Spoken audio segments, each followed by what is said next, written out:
مالک بن دینار رحمه الله فرمایي چې زما یو ګاونډي و، کله چې د هغه د مرګ وخت راغی نو زه هغه ته ولاړم او دې سړي به بار بار ویل جبلین من نار جبلین من نار. ما ته دوه د اور غرونه په نظر راځي، زه دوه غرونه د اور دا وینم. ما هغه ته ویل چې ما تقولو چې ته څه وې؟ نو زما ګاونډي مالک بن دینار رحمت الله علیه فرمایي ما ته ویلې چې ابو یحیی ما سره د ناف ټول د فار دوه لوښي دي چې په یو لوښي سره د خلکو سیزونه ټول کوم او هغې ته ورکوم او په هغه لوښي سره پوره حق دانه ورکوم، ځکه دا لوښی چې کوم دی د مقرره مقدار نه کم دی. داسې خلک کوي کاڼي سپک کړي لاندې نه چې کوم دی کې اکنده غونته ځای د هغې نه هغه کلایي غوندې په هغې کې ویلي شوي هغه ترې نه لرې کړي، نو په هغې سره کاڼه ډېر زیات کمي. د بعضې خلکو چې کوم دی کنډې را سپکي په هغې کې فرق وي. نو دغه شان د چې کوم دی د مالک بن دینار رحمت الله علیه د ګاونډي د خپل د ناف ټول دغه چابړي دا د مقرره مقدار نه کم کړي، لکه مثال په طور د کیلو نه هغې کم کړي، د 2 کیلو نه هغې کم کړي، د اړۍ نه هغې کم کړي. داسې نو په دې طریقه باندې به دی چې کوم دی د خلکو ته سیزون دا کم ورکول او بل لوښي د خلکو نه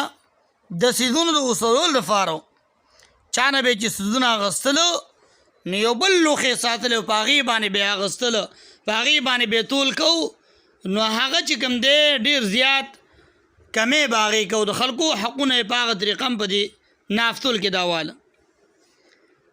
چې هغې ته پوره حق دا نه ورکوو چې د بل نه به یې تلو نو زیات به یې اخیستو، چې خپل به یې ورکوو خلکو ته نو کم به یې ورکوو.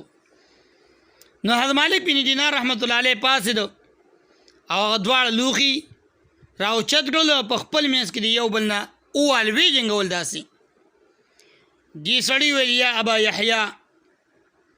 ای ابو یحیی چې کله هم ته دا لوښي یو بل سره وخیر نو ما په تکلیف کې اضافه کیږي، ما ته چې کوم تکلیف دی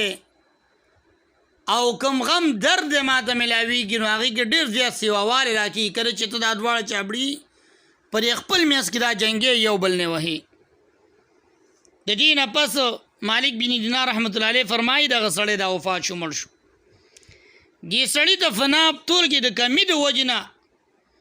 د مرګ په وخت کې دومره تکلیف ملاو شو چې د هغې صحت دا نه و. نو عزتمندو څوک هم چې په ناف ټول کې کمې کوي یو خو به د لپاره هلاکت وي. دویم عزتمندو الله رب کریم به د انسان د په وخت د ځنکدن کې ډېر زیات تکلیف دا ورکوي. حدیث مبارک کې راځي رسول الله مبارک فرمایي که چېرې د ځنکدن د تکلیف یو ساس کې دا د دنیا پر ټولو غرونو باندې کېښودلی شي، دا ټول غرونه دا به ویلی شي، دا به ختم شي. د ځنکدن دومره تکلیف دی او کله چې انسان عمل داسې وکړي چې هغه د ځنکدن د تکلیف سوا کوي د هغې به بیا صحت دا نه معلوم. دې وجې نه عزتمند چې موږ او تاسو خپل ځانونه د داسې قسمه عملونه موږ او تاسو خپل ځانونه دا وساتو چې خلکو ته شی ورکوو، نافتول فوره ورکوو، چې خلکو نه اخیستل کوو